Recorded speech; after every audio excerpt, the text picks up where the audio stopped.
Terima kasih pemirsa Anda masih bersama kami. Pemirsa, Indonesia menjadi negara pertama di dunia yang menerapkan mandatory biodiesel B50. Program yang diresmikan oleh Presiden Prabowo Subianto di rest area kilometer 57 Karawang, Jawa Barat ini diyakini mampu menghemat devisa negara hingga ratusan triliun rupiah, sekaligus memperkuat kemandirian energi nasional.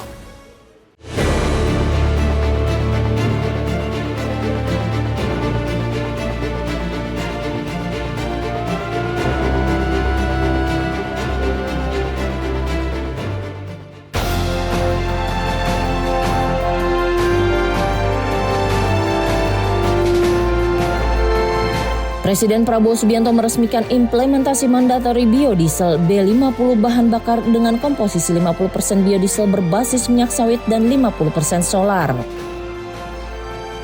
Melalui kebijakan ini, Indonesia tercatat sebagai negara pertama di dunia yang menerapkan mandatori biodiesel dengan campuran hingga 50%. Presiden menyampaikan pencapaian ini menjadi bukti bahwa Indonesia mampu memanfaatkan kekayaan alamnya sendiri untuk kepentingan rakyat.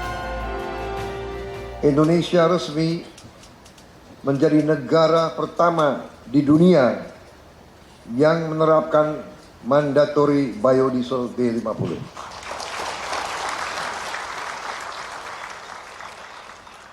Ini bukan sekedar pencapaian teknologi.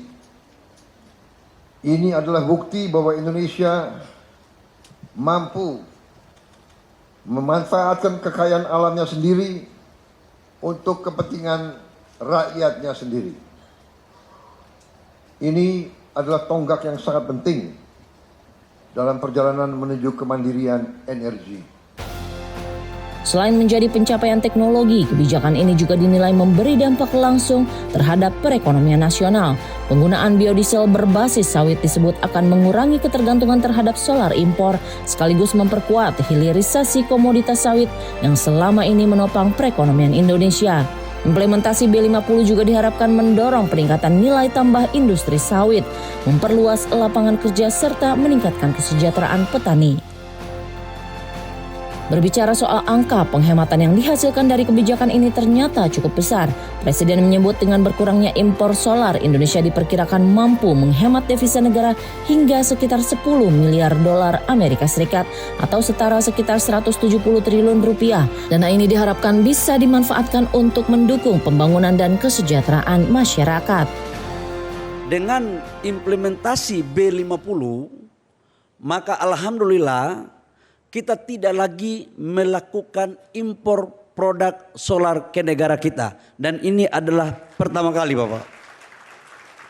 Katakanlah CPO harganya di luar rendah dan negara lain tidak mau, ya udah Pak, kita sebagian kita sisihkan aja untuk kita bangun hilirisasi B50 supaya harga petani naik, industri naik, negara sejahtera.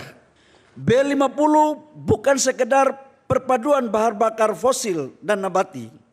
B50 adalah perpaduan antara keberanian mengambil keputusan, keberpihakan kepada rakyat, dan keyakinan bahwa Indonesia mampu berdiri di atas sumber dayanya sendiri.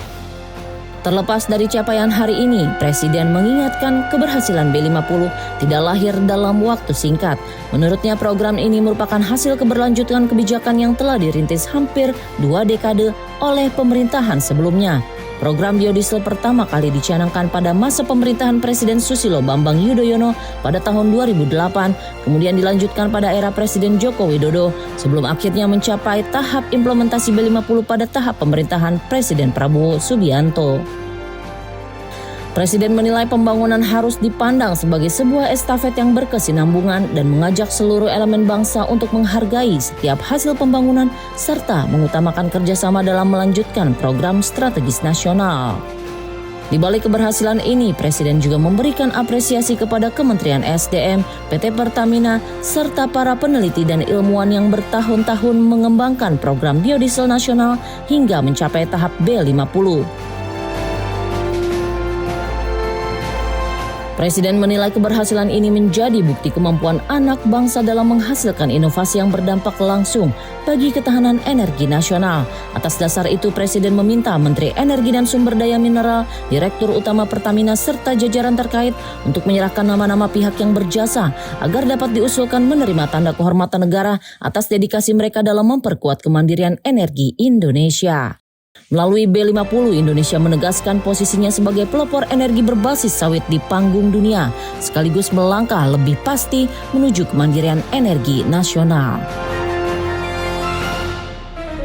Dan pemirsa, rangkaian laporan seputar kebijakan Presiden telah kami sajikan untuk Anda.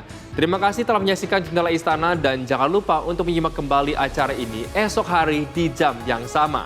Tentunya saya Rafa Luko bersama dengan segenap kru bertugas pamit undur diri. Terima kasih dan sampai jumpa.